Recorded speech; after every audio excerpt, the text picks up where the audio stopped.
Moro. Tästä Auriksesta tulee mulle V-tonni 600 Logan ralliauto. Jos sua kiinnostaa miten se hoidetaan, ota tili haltuun. Joo, nyt ollaan saatu vähän tätä sisustaa niinku siistittyä, että tässä alkaa olla ihan hyvällä mallilla niinku kaikki. Pitäis vähän vielä hommia pitää saada vaikka tuolla pikkasen näitä molemmat nää pois. Saadaan kahdet tilaseen.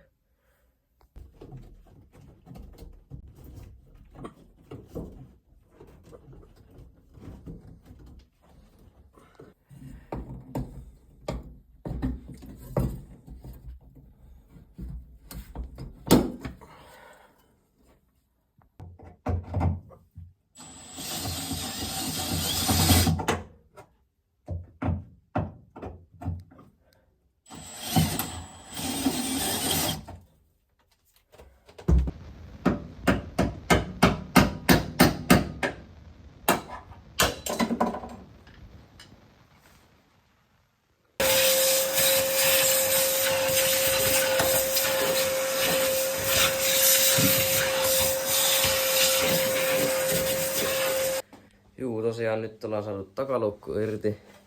Samalla kameran ulkopuolella ollaan vedetty myös ovet ja sitten on tästä pohjalta äänijärjestön massat. Seuraava vaihe olisikin tankin irrotus, jotta päästään pohjaa siistimään.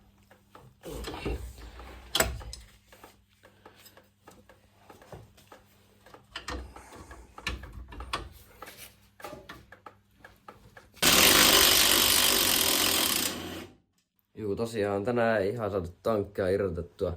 Oli sen verran vaikeuksia taka-akselin kanssa. Mutta jatketaanpa sitten ensi kerralla.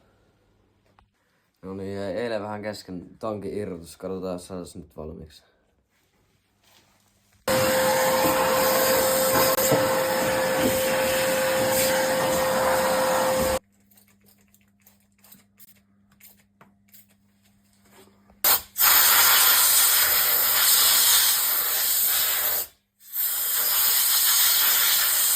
No niin, nyt ollaan saatu tankki irti.